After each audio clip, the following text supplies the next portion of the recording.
महाराष्ट्र राज्यात 2 दिवसांपूर्वी विधानसभा मतदान पार पडलं आणि आता उद्या निकाल पण लागणार आहे. त्याआधी ठाकरेंसाठी आनंदाची बातमी समोर आली. बातमी जाणून घेण्यापूर्वी आपण व्हिडिओला लाईक करून चॅनल अवश्य सबस्क्राईब करा.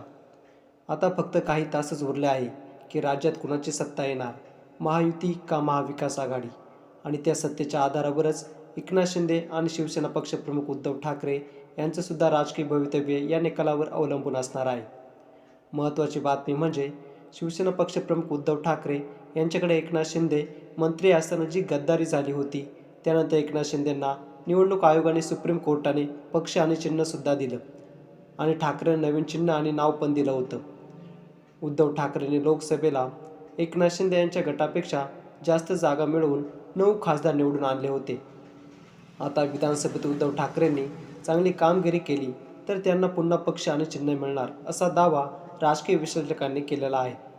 नेमके उद्धव ठाकरेंचे किती उमेदवार विजयी झाले पाहिजेत ज्यामुळे ठाकरेंना पुन्हा चिन्ह आणि पक्ष मिळेल असा अंदाज देखील राजकीय विश्लेषकांनी वर्तविला आहे. तो अंदाज आता आपण पाहूया.